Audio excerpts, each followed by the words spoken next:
Assalamualaikum warahmatullahi wabarakatuh. Bagaimana kabar kalian hari ini? Saya diharapkan semuanya dalam keadaan sehat walafiat.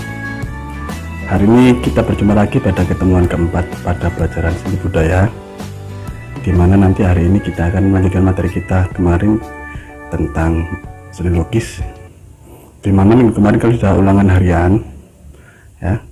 Kemudian hari ini nanti kita akan lanjutkan, dan insya Allah minggu depan kita akan ada praktek melukisnya ya. Hari nanti kita akan melanjutkan materi kita akan membahas tentang tema dalam seni lukis, kemudian jenis-jenis lukisan, kemudian alat dan bahan dalam berkarya ya, kemudian langkah-langkah dalam melukis. Itu yang kita bahas pada hari ini. Sudah siap untuk pelajaran hari ini? Mari kita mulai pelajaran hari ini. Silakan disimak. Nah, kita membahas tentang tema seni lukis ya. Apa sih tema itu? Tema itu yang mengawali kita sebelum kita berkarya ya. Dalam ruang lingkup kita seni lukis berarti kita mengawalinya sebelum membuat lukisan. Itu bagaimana sih caranya? Yaitu kita menentukan tema.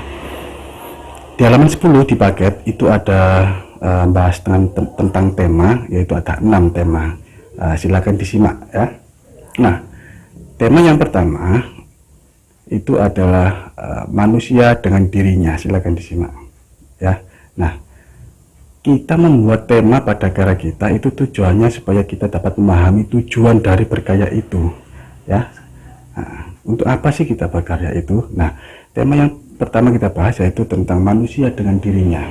Nah, artinya apa? Itu si seniman atau si pembuat karya, si pelukis itu membuat lukisan itu temanya diri sendiri, yaitu potret wajahnya sendiri, seperti yang kamu lihat pada gambar contoh ini ya. Nah, itu potret dari si senimannya sendiri ya. Itu artinya manusia dengan dirinya sendiri.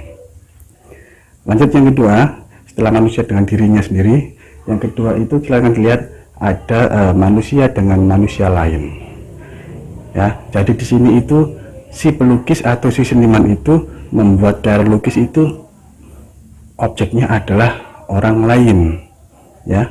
Jadi orang lain yang jadi objeknya, mereka suruh berdiri atau duduk depan mereka, kemudian mereka lukis langsung. Itu temanya manusia dengan manusia lainnya ya. Seperti potret atau lukis wajah seperti itu ya, yang menggunakan objek orang lain.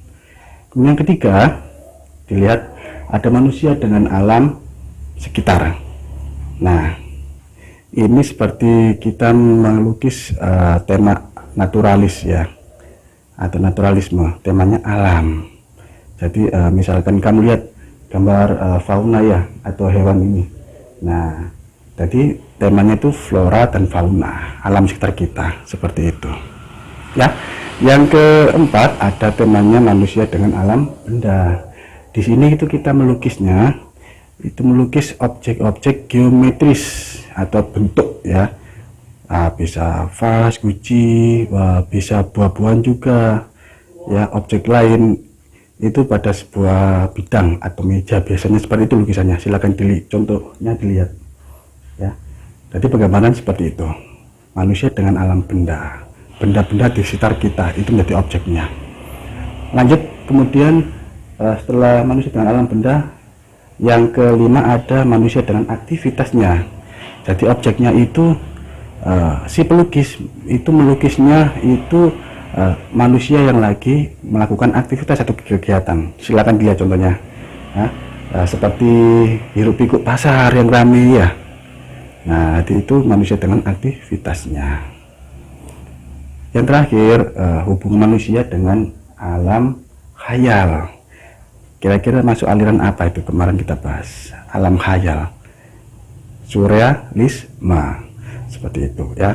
Jadi si pelukis itu membuat lukisan temanya itu imajinasi mereka ya, dari alam bawah sadar, alam mimpi, atau imajinasi mereka, karena mereka itu tema yang terakhir, manusia dengan alam khayal. Dari sini sudah paham ya. Jadi itu 6 tujuan dalam lukis ya. Temanya itu tujuannya apa sih? Nah, itu untuk sebagai sarana atau media berekspresi si pelukis atau kita kalau ingin berkarya seperti itu.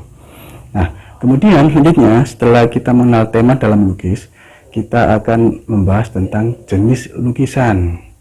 Pak dijabarkan 7 ya. Ada apa saja sih jenis lukisan itu? Nah, yang pertama ada cat air. Cat air atau watercolor ya. Cat air, watercolor. Ada cat air, ada cat minyak ya. Cat air, cat minyak itu. Kalau cat air watercolor, kalau cat minyak itu oil color. Bedanya apa sih? Kalau cat air itu sifatnya itu adalah akuarel. Akuarel transparan. Kalau kita kuas, silakan dilihat contoh lukisannya. Nah, itu hasilnya itu transparan. Beda dengan yang namanya cat minyak. Itu sifatnya plakat atau opak. Opak itu blok. Sekali kita gores, itu langsung menutup permukaan. Kalau yang cat minyak, itu warnanya colorful atau warnanya itu jelas ya, karena opak sifatnya atau ngeblok seperti itu ya. Next, selanjutnya selanjutnya ada lukisan kaca ya. Lukisan kaca itu berkembang pada era gotik di Eropa sana dulu. Nah, era gotik itu bangunan seperti gereja besar atau Bizantium ya, bangunan besar itu dulu mulanya seperti itu. Tadi bangunan gedung besar itu menggunakan sentuhan seninya itu pada lukisan kacanya. Jadi kaca itu saling direkatkan menggunakan timah atau sejenisnya ya, sehingga membentuk sebuah objek. Itu dulu, itu lukisan kaca. Atau kalau sekarang itu lukisan kaca itu pada medianya kaca atau gelas ya, dilukis. Itu menggunakan cat khusus ya, jadi hasilnya itu transparan ya, itu lukisan kaca. Next, selanjutnya ada lukisan mozaik. Mozaik, jadi lukisan ini dibuat dari material bisa kaca atau porselen atau pecahan keramik, itu disusun membentuk sebuah objek atau gambar atau lukisan. Jadi dari kepingan itu ditata sehingga membentuk sebuah gambar atau lukisan, itu namanya mozaik ya. Kemudian selanjutnya ada lukisan spray. Tahu spray? Lukisan semprot ya, semprot. Tuh, ini masuk ke dalam modern atau saat ini ya. Jadi menggunakan bisa cat pilok ya yang disemprot, jadi hasilnya itu mengkilap. Itu lukisan spray. Kemudian selanjutnya ada lukisan pointillis ya. Pointillis, apa sih pointillis itu? Pointillis itu lukisan yang menggunakan teknik titik-titik. Jadi titik-titik gini ya, semakin gelap itu semakin banyak titik-titiknya dan sebaliknya. Itu namanya pointillis. Jadi kalau kita lihat hasilnya itu pasti ada bentuk titik-titik yang kecil, itu namanya pointillis ya. Kemudian selanjutnya ada lukisan batik. Batik. Nah, lukisan batik ini caranya itu hampir sama dengan membuat batik tulis ya. Jadi sebelum kita buat itu kita sketsa, kemudian sama kita canting ya bagian outline atau garis tepinya itu. Canting, kemudian tinggal kita kuas saja dengan pewarnanya, bisa naptol atau yang lainnya, kuas. Yang bagian yang dicanting malam itu yang bagian menutupnya supaya catnya itu warnanya nggak melobar ke samping-sampingnya. Itu lukisan batik. Jadi itu contohnya, silakan nanti kamu hafalkan sambil dicari contoh lain bisa ya, supaya kamu paham. Jadi jenis-jenis lukisan itu. Apakah cuma itu? Enggak, ada banyak. Pak Adi menyebutkan 7 diantaranya itu ya. Nah, selanjutnya setelah kita belajar mengenal jenis-jenis lukisan, kita belajar mengenal yang namanya alat dan bahan dalam pembuatan karya. Di sini kita membuat alat dan bahan dalam melukis ya. Nah, Pak disebutkan yang pertama itu media kering ya. Ada media basah dan media kering. Ini media kering meliputi apa saja media kering itu? Yang pertama ada pastel atau krayon ya. Pernah membuat pakai krayon? Pasti pernah kita, kebanyakan seperti itu ya. Krayon berwarna-warni ya, gampang, sifatnya lunak ya. Jadi sekali gores itu kita bentuknya seperti lilin ya, jadi terbuat dari minyak sama tepung ya, lilin itu. Jadi kalau kita gores itu langsung enak menutup permukaan, jadi warnanya itu bisa membaur ya. Ada yang sifatnya soft, itu enak dipakai. Ada yang sifatnya hard, hard itu keras ya. Jadi kalau pilih crayon itu pilihlah yang ada label atau tulisannya soft, itu enak dipakai. Kalau kita ingin membuat gradasi warna itu sangat mudah, warnanya bisa kita campur dengan mudah ya. Itu kemudian ada pensil. Nah, kamu lihat contoh gambarnya, kok banyak jenisnya pensil. Kenapa sih kok banyak? Ya tergantung dari fungsinya pensil itu ya. Pensil itu ada tipenya atau penomoran. Ada pensil jenisnya misalkan F atau H, HB, B, kemudian pensil mekanik ya.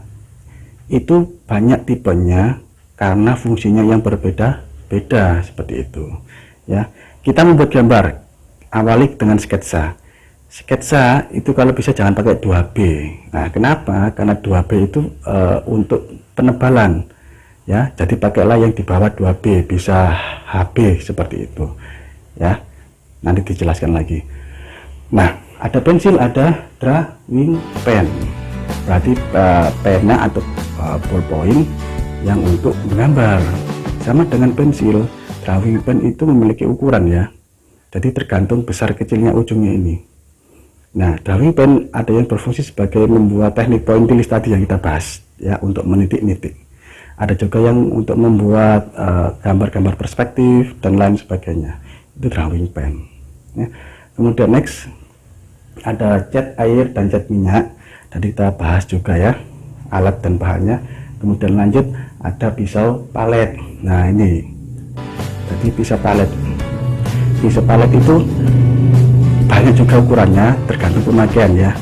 Nah, pisau palet biasanya digunakan untuk melukis itu kalau kita membutuhkan tekstur pada lukisan itu ya. Jadi ambil cat, kemudian langsung kita lukis. Biasanya teksturnya itu kasar, tebal lukisan itu pisau palet ya.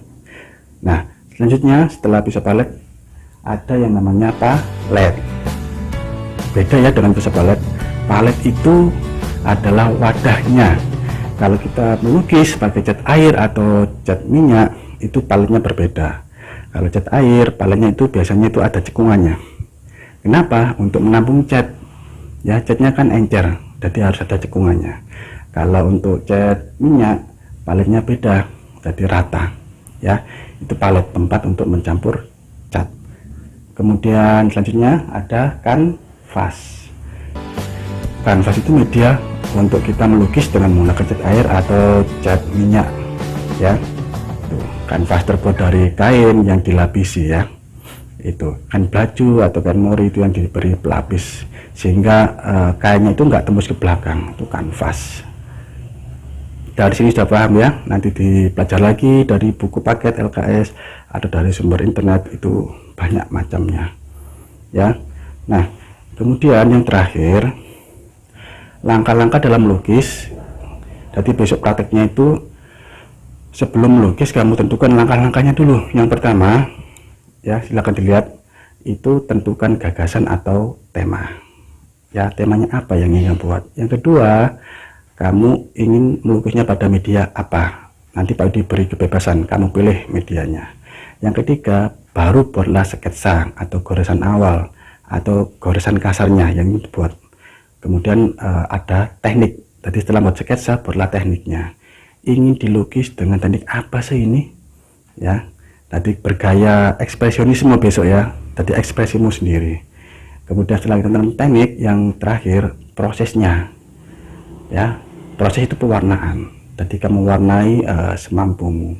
Bisa kamu blok warnanya atau kamu gradasi, ya, bebas seperti itu. Nah, dari sini materi Pak Udi hari ini, nanti dibaca lagi. Minggu depan kita praktek melukis secara individu ya. Kamu cari medianya bebas ya. Medianya itu termasuk ke dalam penilaian ya. Nanti kalau kamu melukisnya itu pada media yang susah, itu juga pengaruh nanti. Bisa gelas misalkan, atau kayunya bisa telenan, atau potongan bambu, atau kayu lain, bebas ya.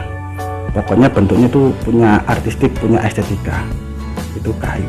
Atau media lain, misalkan tempat box atau kotak apa yang akan pakai ya, bisa kita buat, bisa kita blok warna dasar dulu putih ya, kemudian kering baru kita beri sketsa dan lain sebagainya. Tentukan medianya bebas, minggu depan kita praktek ya. Itu nanti sambil tanya di Pak Widi medianya apa saja, silahkan tanya di WA ya. Minggu depan kita langsung praktek, jadi nggak ada alasan lupa ya. Waktu besok minggu depan waktu SPK itu kalian sudah menyiapkan bahannya, atau bahkan kamu sudah membuat sketsanya, sudah mulai mewarnai, tambah bagus itu ya. Dah dari sini dari Pak Widi akhiri pelajarannya. Kalau ada Pak Widi salah kata, Pak Widi mohon maaf. Pak Widi akhiri hari ini cukup sekian. Subhanakallahumma wa bihamdi asyhadu an la ilaha illa anta astaghfiruka wa atubu ilaik. Assalamualaikum warahmatullahi wabarakatuh.